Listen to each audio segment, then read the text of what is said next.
Padre rico, padre pobre.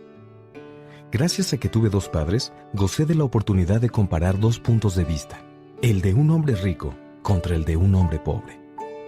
Tuve dos padres, uno rico y uno pobre. Uno de ellos tenía una sólida preparación académica y era inteligente. Contaba con un doctorado y cuando estudió la licenciatura, cubrió el equivalente a 4 años de trabajo en solo 2. Luego ingresó a las universidades Stanford, Chicago y Northwestern para realizar estudios más avanzados, en todos los casos con becas. Mi otro padre no pasó de segundo de secundaria. Ambos tuvieron éxito en sus carreras y trabajaron con ahínco durante toda su vida. Los dos llegaron a recibir ingresos muy sustanciosos. No obstante, uno siempre batalló en el aspecto financiero, mientras que el otro llegó a ser uno de los hombres más adinerados de Hawái. Al morir, uno le heredó decenas de millones de dólares a su familia, a grupos de caridad y a su iglesia. El otro solo dejó facturas pendientes por pagar. Ambos eran fuertes, carismáticos e influyentes. Ambos me ofrecieron sus consejos a pesar de que estos eran muy diferentes entre sí. Y aunque los dos creían firmemente en la educación, nunca me hicieron las mismas recomendaciones en lo referente a mis estudios. Si yo hubiera tenido solo un padre, me habría tocado aceptar o rechazar sus sugerencias, pero el hecho de tener dos me dio la oportunidad de comparar sus puntos de vista, el de un hombre rico contra el de uno pobre. En lugar de aceptar o rechazar a uno u otro, pude pensar más, comparar y finalmente elegir por mí mismo. El problema fue que en ese momento, el rico aún no se había vuelto rico, y el pobre tampoco era pobre del todo. Ambos estaban al inicio de sus carreras y enfrentaban dificultades familiares y económicas. A pesar de ello, sus puntos de vista respecto del dinero eran muy distintos. Por ejemplo, uno de mis padres decía, el amor por el dinero es la raíz de todos los males. Mientras que el otro afirmaba, no tener dinero es la raíz de todos los males. El hecho de tener dos padres, siendo tan joven, me ocasionó conflictos interiores y exteriores. Yo quería ser un buen hijo y escucharlos. Sin embargo, no hablaban desde el mismo lugar. El contraste entre sus visiones, y en particular en lo que pensaban con relación al dinero, era tan extremo que mi curiosidad fue creciendo y yo me sentí cada vez más intrigado. Y entonces empecé a pensar, por periodos más prolongados, sobre lo que cada uno decía. Pasé buena parte de mi tiempo en soledad preguntándome cosas como, ¿por qué dice eso? Y luego me preguntaba lo mismo respecto a las afirmaciones de mi otro padre. Habría sido mucho más sencillo decir, ajá, tiene razón, estoy de acuerdo con él. O rechazar sus opiniones con algo como, mi viejo no sabe de lo que habla. Pero en lugar de eso, tuve dos padres a quienes amé y que me forzaron a pensar y finalmente a construir una opinión propia. A largo plazo, elegir por mí mismo en lugar de solo aceptar o rechazar sus puntos de vista implicó un proceso mucho más valioso.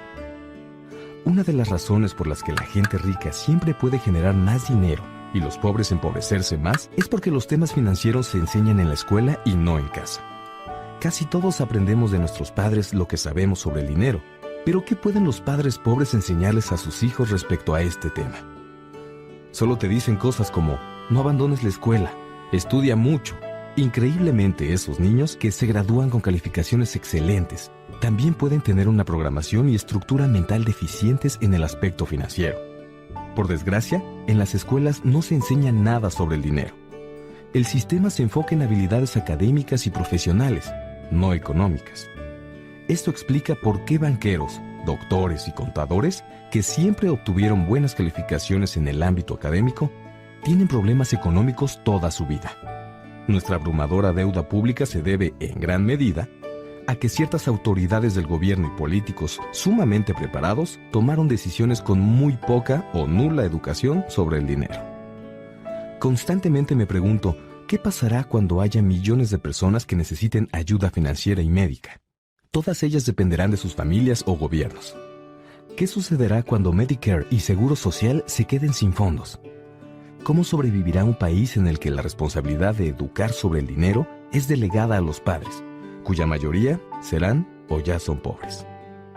Yo aprendí de mis dos padres porque ambos tenían personalidades influyentes. Tuve que reflexionar sobre los consejos de cada uno, y gracias a eso, conseguí una visión profunda del poder y del efecto que tiene en la vida lo que uno mismo piensa.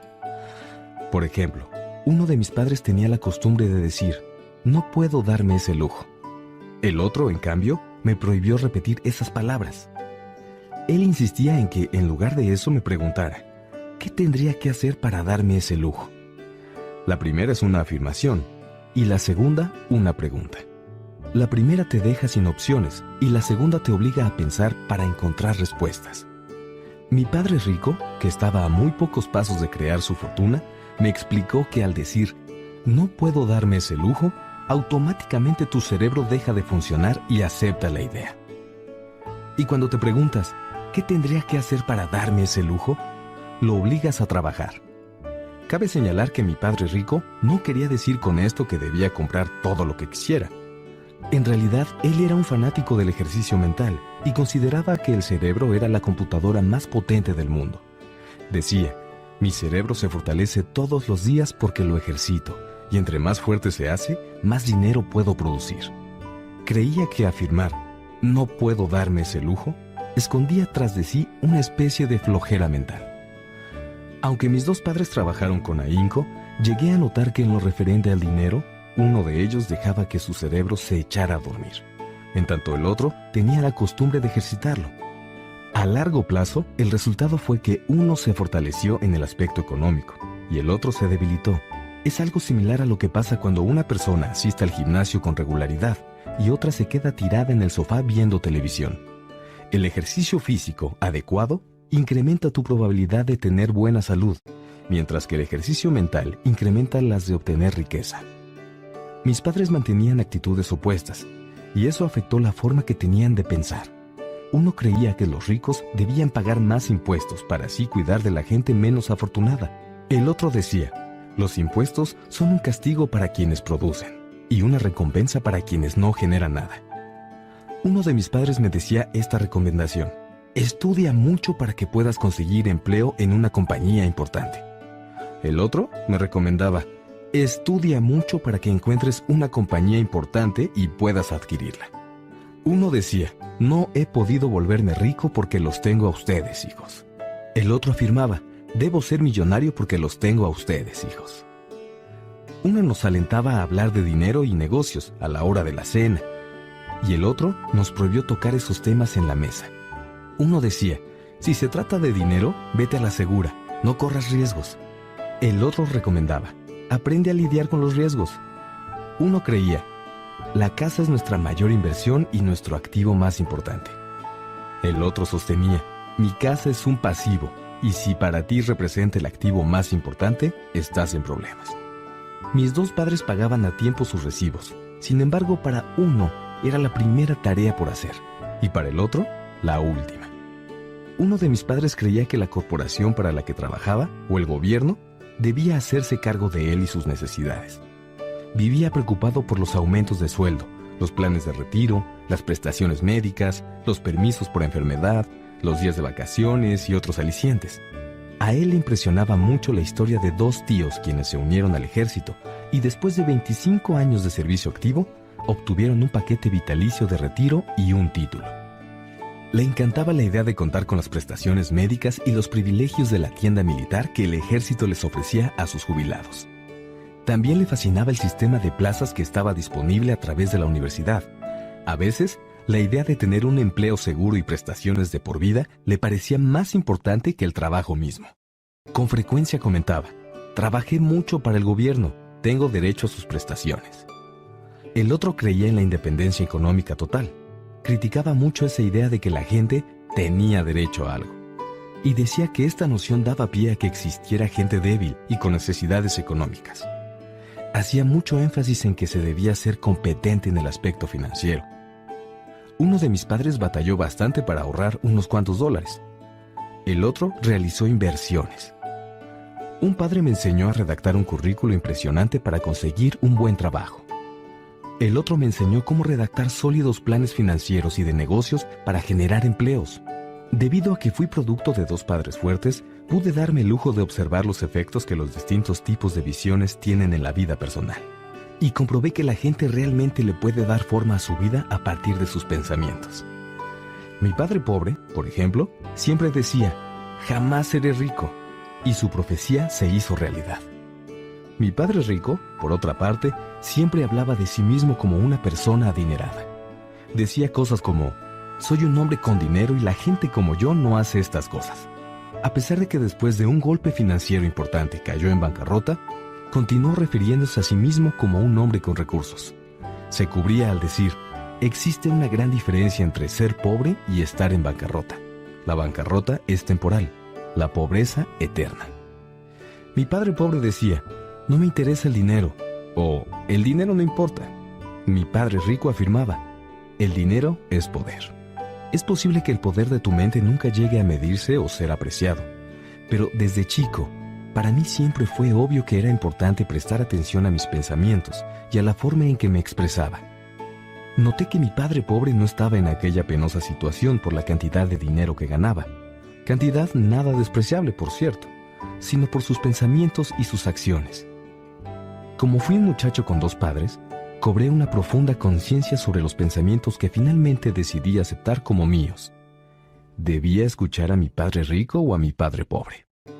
A pesar de que ambos tenían un enorme respeto por la educación y el aprendizaje, discrepaban sobre lo que les parecía importante que uno aprendiera. Uno de ellos quería que yo estudiara mucho, que obtuviera un título, que consiguiera un buen empleo y ganara dinero. Quería que estudiara para llegar a ser un profesional, abogado o contador, y que luego regresara a la escuela para obtener un título de maestría. El otro me animó a estudiar para volverme rico, a entender cómo funciona el dinero y de qué manera podía hacerlo trabajar para mí. Yo no trabajo para obtener dinero, me repetía constantemente. El dinero es el que trabaja para mí. A los 9 años decidí prestarle atención a mi padre rico y aprender de él acerca de temas financieros. En ese momento también tomé la decisión de no escuchar a mi padre pobre, a pesar de que él era quien tenía los títulos universitarios. Una lección de Robert Frost. Robert Frost es mi poeta favorito, y aunque me gustan muchos de sus poemas, El camino no elegido es mi predilecto. Casi todos los días aprovecho la lección que hay en él. El camino no elegido.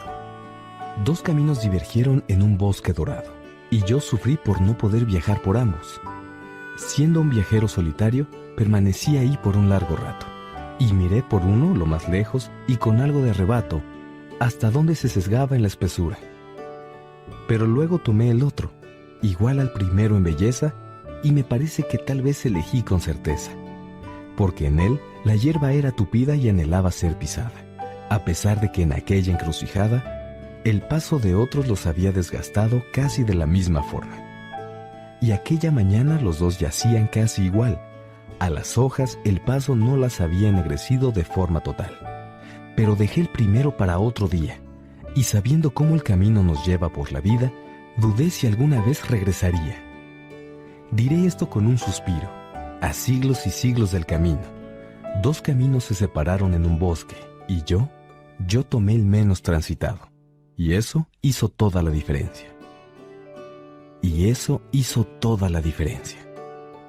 A lo largo de los años he reflexionado en varias ocasiones acerca del poema de Robert Frost. Fue muy doloroso elegir no prestarle atención al padre con más estudios, no escuchar sus consejos ni tomar en cuenta su actitud en relación con el dinero. Sin embargo, esa decisión le dio forma al resto de mi vida. Mi educación financiera comenzó en cuanto decidí a quién escucharía. Padre Rico me enseñó por un periodo de 30 años, hasta que cumplí 39. Dejó de instruirme cuando se dio cuenta de que ya entendía a la perfección lo que durante tanto tiempo trató de inculcarme, y en lo que tanto insistió a veces a pesar de lo cabeza dura que yo era. El dinero es una forma de poder, pero la educación financiera es aún más poderosa que él. El dinero va y viene, pero si tienes información acerca de cómo funciona, entonces ejercerás poder sobre él mismo y podrás empezar a generar riqueza. El pensamiento positivo no funciona por sí solo. La mayoría de la gente asistió a la escuela pero nunca aprendió cómo funciona el dinero. Y por eso, a pesar de su optimismo y buenas intenciones, se pasa la vida trabajando para obtenerlo. Debido a que solo tenía 9 años cuando empecé, las clases de Padre Rico eran muy sencillas. Al final de las mismas, cuando acabó de explicarme todo, noté que solamente me enseñó 6 lecciones fundamentales que se repitieron a lo largo de 30 años. Este audiolibro contiene esas 6 lecciones explicadas de la forma más sencilla posible, de la misma manera que él me las transmitió a mí. Las lecciones no solo son respuestas, son guías que te ayudarán a ti y a tus hijos a tener más riqueza sin importar qué suceda en este mundo de cambio e incertidumbre creciente.